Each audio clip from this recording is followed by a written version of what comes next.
Did you know that the fertilizer industry is worth over $1 billion? A lot more than $1 billion? Hey, welcome to the Doomsday Garden Club, where apartment dwellers, backyard growers, and regular people learn how to grow food, live regeneratively, and take real steps away from the grocery store because the soil has been feeding itself for millions of years. And you just bought a $28 bag of fertilizer. That don't sound suspicious? Nature's always right. I'm Iman. Hey, I'm Garrett. And on today's episode, what we want you to walk away with is 3 methods to never have to buy a bag of fertilizer again.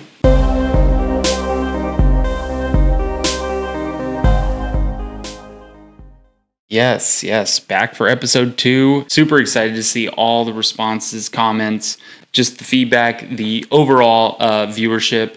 Yeah. Really amazing. Yeah. Very much appreciated. What do you have going on in your garden that you haven't shown me today? Okay. Well, I've been hearing a lot in the news about like the price of fertilizer going up and all of this based on the conflict that's going on over the Strait of Hormuz and all that kind of jazz. And so I kind of got curious and started digging a little bit. And I found on the so my first question was, what's going on? Why are the prices going up? Like, how is this even connected? Yeah. So it turns out a low percentage, only like 15% of our fertilizer supply is actually being impacted by that. Okay. So that was like, okay, well, why is this like big news or whatever? But I get it. Like, if the global supply is being impacted, obviously, then we will be impacted too. Okay, that makes sense. And then I started thinking, well, why does our fertilizer even need to come from there? Like, why are they were saying the Persian Gulf. Okay. Like, interesting. Why is that the production place? And so I looked into it, and it turns out because they have such an abundance of natural gas, that's like one of the main feedstocks for producing fertilizers. Gotcha. And so it's easy for them to produce it and then ship it versus somebody here who would have to import the natural gas and then produce it and then sell it. Interesting. So that made some things click and make sense to me. You can find that article on the JP Morgan website. They talk about it. And then also apparently there's an El Nino brewing. Do you guys know what an El Nino is? I didn't know what that was. I had to go look that up too. But basically the temperature is changing over the ocean. And so that is causing some global impact on weather patterns. Okay. So like fertilizer supply chain is wonky. And then also globally the weather is expected to be wonky. And so like all this together has farmers freaking out. Wow. That's the bottom line of what I understood from the news headlines. Yeah, that's really interesting. I mean, even just thinking from the farmer's perspective, you have this large scale operation, you have these kind of materials that you're used to getting pretty consistently every year.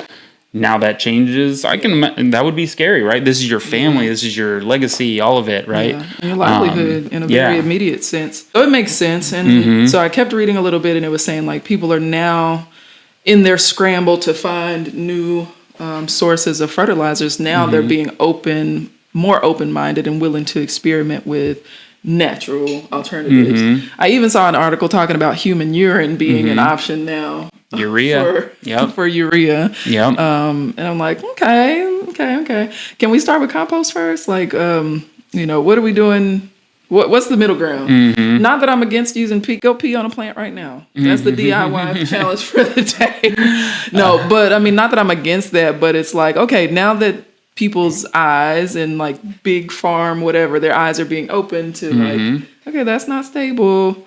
Are there alternatives? I think that's a great side effect of this terrible stuff that is happening. Absolutely. A great discussion to be had, even though a lot of people have been advocating for this for a while, prior to us having this discussion even. Regenerative farming, that's kind of that buzzword that fits here. But it really is, Good to know the context, because I didn't really know that either. Like, why are we depending on across the ocean to get fertilizer for our farms? I'm playing around with this idea of fertilizers, and I love doing at-home brews. I love, fermenting drinks and foods and things. And so fermenting fertilizers for my garden was an easy step forward. So I've been playing around and doing some research on what people are doing with free inputs. And so right now, being like my tomatoes are fruiting, my eggplant's fruiting, a lot of things are in that blooming or fruiting stage. So I'm reading about how we can get calcium and phosphorus kind of easily and water soluble to the soil. So that's what I've done recently. Now we're waiting to see how the results are. But what I did, really simple, and it applies to today's topic too, is I soaked eggshells in apple cider vinegar for about 7 days, 8 days maybe. And once the bubbling stops, the CO2 has stopped releasing from the liquid, there's a chemical reaction there. It actually goes from calcium carbohydrate to calcium acetate. I'm probably wrong on the first one, but I know the one you want is calcium acetate. And that is a form of calcium that can be absorbed by plants. Playing with that, seeing if it really does, help that calcium count in the soil during that blooming stage. So I'm interested in seeing how that goes for you, because my immediate question is, will that change the pH of your soil in such a way that great question. Yeah. So the recipe that I got is not, so you make the calcium in acid, so it is very acidic, like you're saying, but you're actually adding it with some worm tea, some, weed juice fertilizer. You're kind of mixing it, and then you're diluting that. So I made 7 ounces in a quart jar, and that will be able to foliar spray or soil drench much more than my little backyard, because you only need 0.8 of an ounce per gallon. Wow. So you're diluting heavily. So long way to answer your question. It shouldn't. Thankfully for us here, we do have somewhat alkaline, mineral-based soils here. So that allows us a little bit of wiggle room there. Yeah. Okay. So we do have our first mailbag segment. Okay. Yes. Okay. So we got this question from Janet Bussner, 6326. How do we get neighbors to stop putting poison in their yards that adversely affect us? And she included an emoji that's like, terrified. This is such a wonderful question. I've had this struggle, like even within my own family. Like when I first bought my house, my dad was very big on like, you need to put some weed killer out there in your front yard.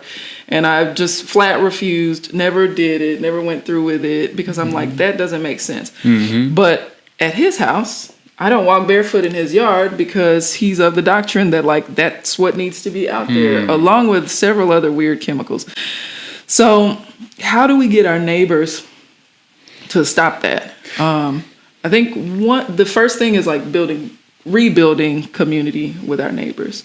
Or we can tell anybody like what they need to do in their yard. We need to know them and have some sort of personal connection and rapport with them. So that's number one. I think it's become very easy to isolate and not have a tight connection with our neighbors. Yeah. If you watch movies from like the 80s or 90s, when a new neighbor moves into town, somebody's coming over with a tray of like brownies and saying, welcome to the neighborhood. And so now Miss Connie over there and Mr. Joe over there. And y'all have that kind of relationship with each other where someone might be open to what you have to say about what they do in their yard. So I think that's number one. Start with community building and rebuilding. Focus on that first. And then the second thing that I came up with as a response to this question is offer them an alternative. Yeah. Because you can't just say, don't do that. Yes. And it's like, well, how do I solve this problem? Because they're doing that because they perceive that there's a problem that they're solving. They just didn't know better. Yes, that's it. So if you can offer them an alternative solution to whatever the problem is, and you'll understand what that problem is by building rapport, getting to know them, getting to know they find to be uncomfortable. Is it the weeds? Is it the bugs? Whatever. Yes, right. And then you can offer them better, safer solutions that impact everybody positively. Sultra 1189 says, love this concept, and y'all look good. Thank you. Thank you. She says, I'm hooked. I'm in the desert after 8 years. I have flowers outside. Can you do a desert video? Wow. That's pretty cool. I wonder where they are in the desert. In Arizona, New Mexico, where are you? But I don't have the answers for growing in the desert. However, this stood out to me because I just spent 2 weeks in New Mexico at the Earthship Academy. And if you don't know what the Earthships are, please Google it, watch some YouTube videos. Super cool, completely self-sustaining homes, and I look forward to building my own one day, or an Earthship inspired home at some point. But anyway, these are homes that are built in the desert. They collect rainwater. The plumbing is built in such a way that it reuses this water 4 times before it's ever discarded. And even when it's discarded, that's used for growing plants outside. Yes. And so one thing that I can offer to this, and maybe I'll do a video on it because I came back like super inspired to try this with my own house and like reworking my plumbing. And that is to reroute the gray water from my bathroom sink, my shower, maybe my washing machine where I do my laundry. Nothing from the kitchen where there's like food scraps and like the potential for contamination, E. coli and all that kind of stuff. But gray water, you can reroute that to feed your garden beds that are outside. And this would be great for the desert because then you're not like struggling to find water. This is water that you're already using. Yes. And on the Earthships, they have planter cells inside the homes that use that gray water, but you could also do it just as easily outside the home. So reroute your gray water if you're in the desert because you're already using that water, and you might as well grow something with it too. Yes, absolutely. And then I would also recommend looking up water collection methods within permaculture.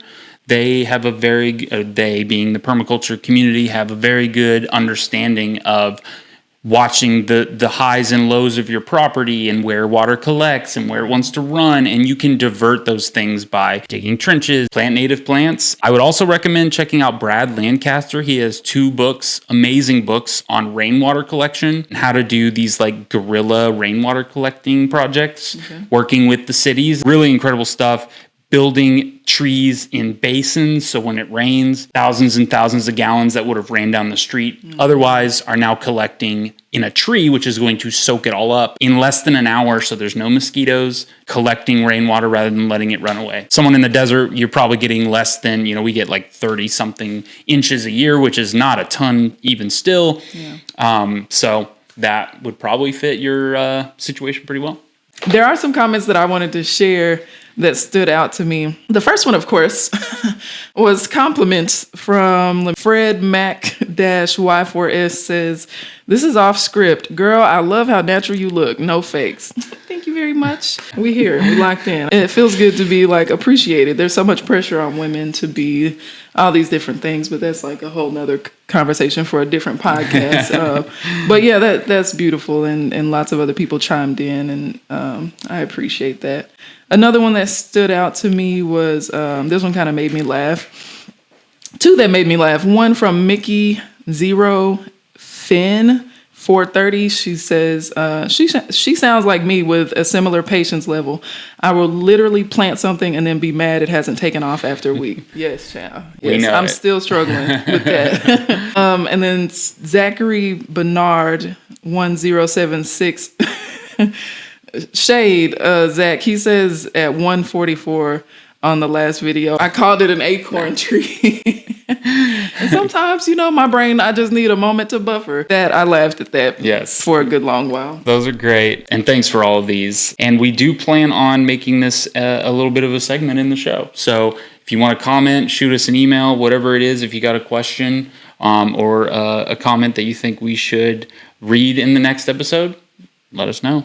Old Farm Lady had a really good one here. I love this response, and it was a point we had not actually touched on in the first episode, but I think it very much applies to kind of this overall conversation. Old Farm Lady said, "We've been growing for 10 years. If I could recommend one thing looking back at our mistakes, the one thing I wish we really would have done right at the beginning was to concentrate on perennials. Annual crops are very labor intensive and can be very expensive. ever-bearing strawberries, blueberries, perennial kale, sea kale, or stuff that reseeds very easily. We have finally switched to perennial gardening and probably spent ridiculous amounts of money on annual crops, constantly having to add compost, constantly replanting beds, and so forth. So yes, that's a great point. Thank you, old farm lady. You know, perennials can go so far and do work for you in the coming years as you develop it. So I love that. I think that's a great point. I really like her name. I mean, simple. She got that handle before anybody else. That's great. So smart. That's wisdom. Right? You only get from experience. Totally. So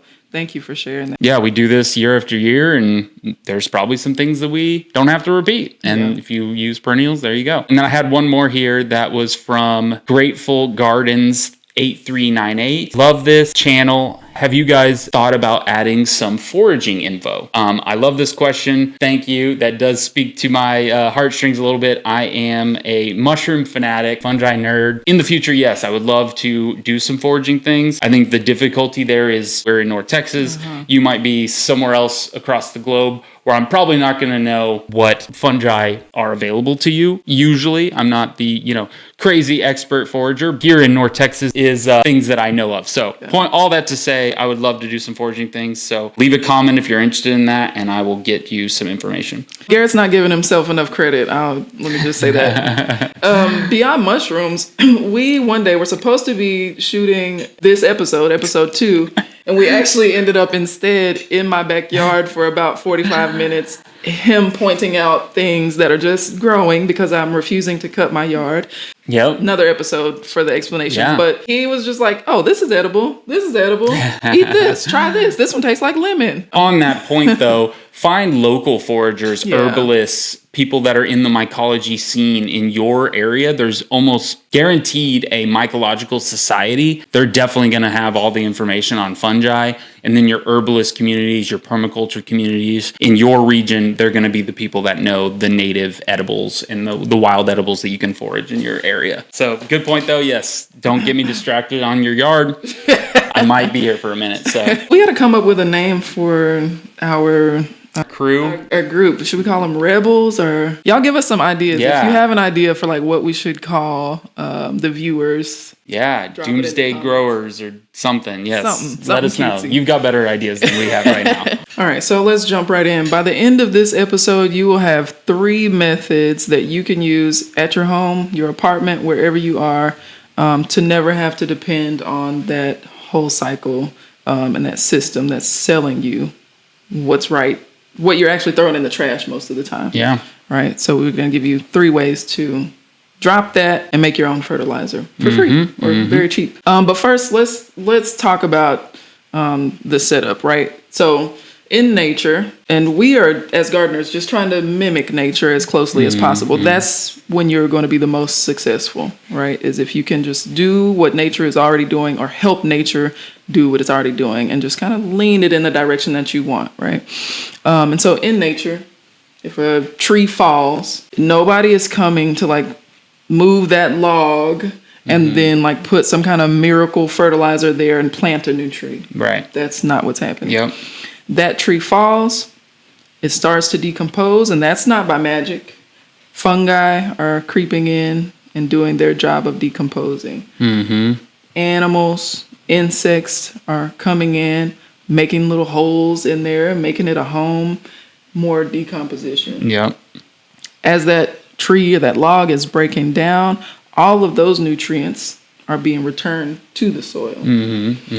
And then whatever seeds happen to be laying around, the rain is naturally coming in, so there's the water. Sunlight's already there. There's that necessity. Those seeds are able to germinate in this soil, which has now been replenished with all of the nutrients that were bound up in that tree that has fallen, and new plants just get to benefits. Right? Beautiful thing. So it's this cycle. Yeah. It's a cycle. What we are doing, instead of jumping in and becoming a part of that cycle, what we're doing when we go and buy fertilizer is that we're bypassing that cycle. We're saying, okay, we don't need to return to the soil all of the things that we pulled out of it, but we can import these nutrients from somewhere else, drop them here. That becomes a problem because you're not setting up the system, you're actually crippling that system. The fungi, the bacteria, the little animals, the bugs, all of the people, all of the little participants that would normally be there don't get to participate.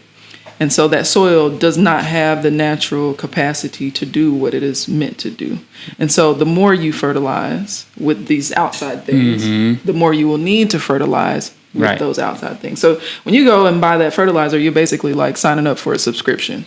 I'm working on a Substack post about something similar, and it's that we don't need to be like the managers of nature.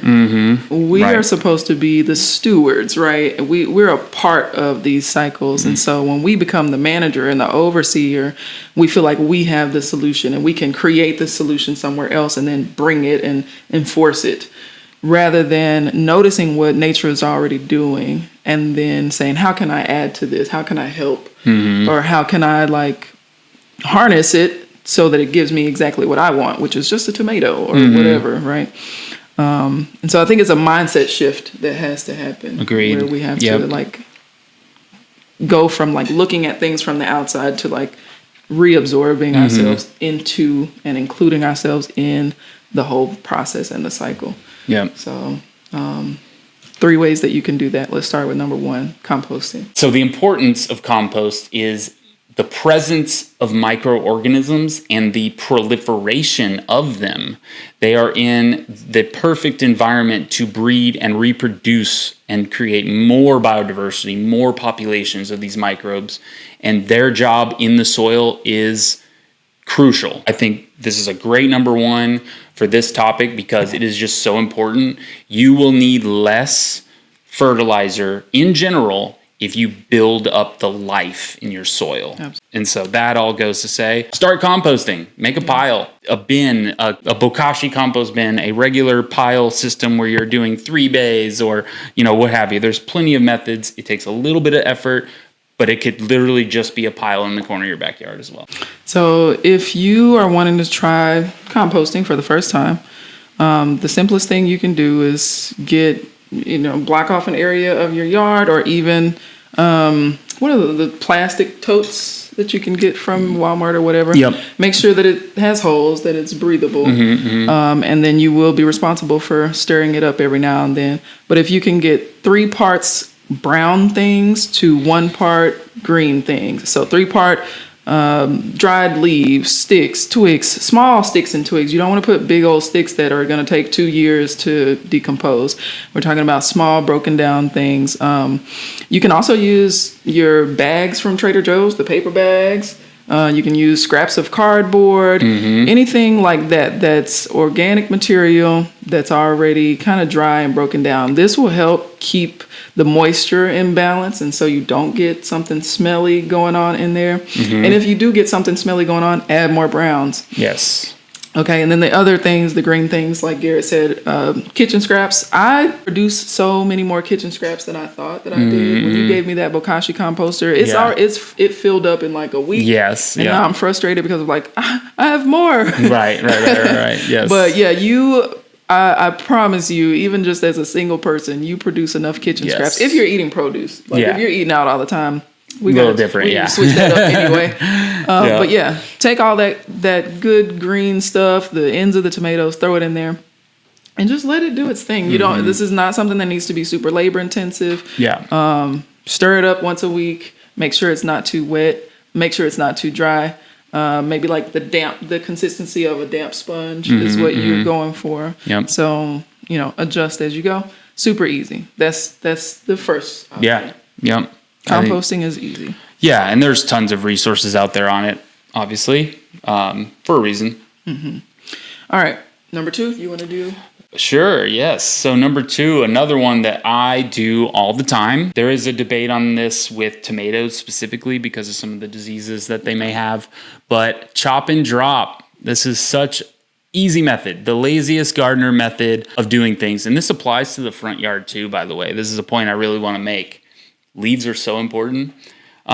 So chop and drop is when you are harvesting, when you are trimming, pruning, doing any type of work in the garden, just leave it there. Cut it, drop it, chop and drop. And so what you're doing is you're allowing that decomposition to happen directly on top of your mulch, your soil. It's going to break down and give those nutrients back. This is just an easy thing. You can forget about it. Or if you've started this compost method we just talked about, you could toss some in there, leave some back, and now you've got a dual system. Yeah. Nice. Half and half maybe. Because, it goes fast when you are producing a certain amount of produce. Yeah. The waste does add up. So this is a great method. Out in the garden, chop and drop. Take the bag off your lawnmower. That's what I've done. I'm not bagging up stuff to sit it out on the sidewalk. If I'm mowing the grass, wherever I mow it, wherever it lands, that's where it's going to stay. So that's pretty good. Yeah. I mean, back to the forest example. Yeah. One thing that is not mentioned, and suburbia has gone the opposite direction, is the leaves fall from trees and they land directly at the base of that tree over the roots and the drip line, as it's called. And that is what adds to that germination of those seeds, to these undisturbed kind of cyclical things in nature. Dropping leaves and getting leaf mold, which is a form of compost, is something that's super important. And we bag it up and throw away nutrients and living environments for insects and all these different things. So chop and drop applies to the leaves in your front yard. You don't need to rake it. Ooh, I just freed you. I know, I just freed you from so many hours of work. You can just leave them there. You could just leave it there. I'm the bulk trash day bandit. If you are bagging up those leaves and putting them on the side of the street, I'm coming in my truck and I'm going to jump out at the speed of light, grab that, throw it in the back. We have been the leaf scavengers, yes. Yeah, so I mean, if you want to bag it up, feel free because I'm coming to get it. But you don't need to do that. Allow nature to do the cycle that it normally does. All right, so that's chop and drop. Number 3 is the fermented plant scrap fertilizer. This has kind of been trending. TikTok, I don't have TikTok, but I'm looking over the shoulder of my partner to watch TikTok. But yeah, I've seen people on Instagram talking about this. It's just like, go get a 5-gallon bucket, put all your yard scraps in the bucket with some water, put the top on it, let it get stinky, and there's your fertilizer. And no lie detected. Great method. You should try it. Yep. It's really that simple. Yep. You could start in just a quart jar if you want. It does not want airflow. That is the proliferation of these microbes that we really want in the soil. A lot of them come, the yeast, bacteria, these things happen in an anaerobic environment. And so that is how we get them lively. And then you can easily dilute that, because then that 5-gallon bucket turns into 25, 30, 500 gallons. Yeah. And now you have a fertilizer for a while. Yeah. Pretty cool. So if you're going to do this 5-gallon bucket method, this is perfect for apartment dwellers. You can do that on the patio. So easy. Just start a bucket and start putting your scraps in there and make sure that you have enough water to where it's actually covering the scraps. Right. And there you go. You leave that for 2 to 3 weeks. You do want to stir it up every now and then. It's going to smell like... not good. Okay. It will stink, but that's part of the process, right? The stuff you buy from the store is also funky. It stinks. Totally. So fertilizer is just, that's what it's going to be. But you can just do that. You can even do it indoors if you're brave, and maybe like when you want to open it to stir it, just take it outside and do the funky part, close it back up, and then you can move that inside. So this is a very space conscious way to create fertilizer. I think it's worth mentioning that with both composting and this bucket or jar method, avoid any kind of meat, dairy, correct, oily things. You don't want to put that stuff in your compost, and you don't want it in your fertilizer bucket if you do the fermentation method. So that stuff is actually going to the trash can. Yes. Or the dog or whatever. But anything that's green and, a plant, you can put that in there. Absolutely. Breaking down that plant material and turning into things you can put right back in the soil, right back into the cycle. It's pretty great. All right, so we have a DIY challenge for this episode, and that is for you to create your own fertilizer by either one of these methods. And we actually would love to see pictures of it. Please. Also, if you did the DIY challenge from episode 1, which was to grow something in anything, we want to see pictures. Please show us. You can send it to our email. It is doomsdaygardenclub@gmail.com. Voila, super easy. Send us pictures. We want to know. We want to see. But the DIY challenge for this episode is to create some fertilizer. Yep.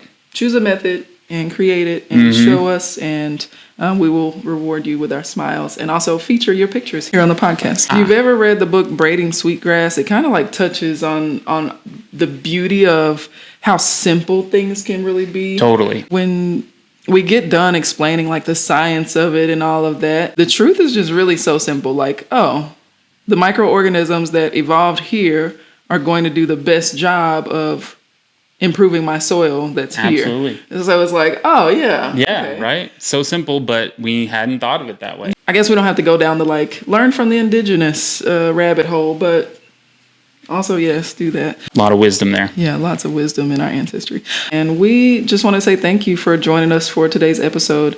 And we hope that you are able to save some money this year on fertilizer by not buying it. And we will see you at the next episode.